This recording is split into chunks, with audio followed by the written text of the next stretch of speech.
श्री स्वामी समर्थ. आज आपण जाणून घेणार आहोत अक्कलकोटचे महान संत, दयाळू गुरु आणि असंख्य भक्तांचे आधारस्तंभ श्री स्वामी समर्थ यांच्याविषयी. 19व्या शतकात महाराष्ट्रातील अक्कलकोट येथे स्वामी समर्थ प्रकट झाले. त्यांच्या जन्माविषयी ठोस माहिती नसली तरी अनेक भक्त त्यांना दत्तात्रयाचा अवतार मानतात. स्वामी समर्थ साध्या वेशात राहत असत, पण त्यांची दिव्य शक्ती आणि सर्व ज्ञानता पाहून लोक आश्चर्यचकित होत. दूरदूरहून लोक आपल्या अडचणी घेऊन त्यांच्याकडे येत असत. कोणाला आर्थिक संकट असे, कोणाला कौटुंबिक समस्या, तर कोणाला आरोग्याची अडचण. पण स्वामी प्रत्येकाला योग्य मार्ग दाखवत. एकदा एक गरीब शेतकरी खूप दुःखी मनाने स्वामींकडे आला. त्याचे पीक वारंवार नष्ट होत असत. कर्ज वाढले होते आणि घराचीही कमतरता होती. तो स्वामींचरणी जाऊन रडू लागला. स्वामी शांतपणे त्याच्याकडे पाहत होते. चिंता करू नकोस, श्रद्धा ठेव आणि परिश्रम करत राहा. शेतकऱ्याने स्वामींचे शब्द मनात ठेवले. काही दिवसांनी पाऊस चांगला झाला. पीक भरघोस आले आणि त्याचे जीवन बदलून गेले. त्याला समजले की स्वामींनी फक्त चमत्कार केला नाही, तर त्याच्या मनात आत्मविश्वास निर्माण केला.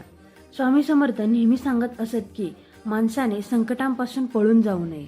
श्रद्धा, संयम आणि सत्कर्म त्याच्या बळावर प्रत्येक अडचणीवर मात करता येईल. स्वामींचा सर्वात प्रसिद्ध संदेश आजही लाखो भक्तांच्या मनात धैर्य निर्माण करतो. भिवू नकोस, मी तुझ्या पाठीशी आहे. या एका वाक्यात स्वामींची संपूर्ण शिकवण सामावलेली आहे. जीवनात कितीही मोठे संकट आले तरी श्रद्धा सोडू नका, कारण गुरुची कृपा सदैव आपल्या सोबत असते. अक्कलकोटमध्ये आजही लाखो भक्त स्वामींच्या दर्शनासाठी येतात.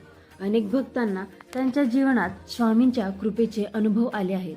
म्हणूनच स्वामी समर्थांचे नाव घेताच भक्तांच्या मनात विश्वास, शांती आणि सकारात्मक ऊर्जा निर्माण होते.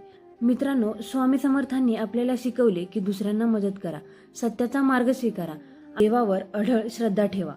जीवनातील प्रत्येक अडचण ही तात्पुरती असते, पण श्रद्धा कायमची शक्ती देते.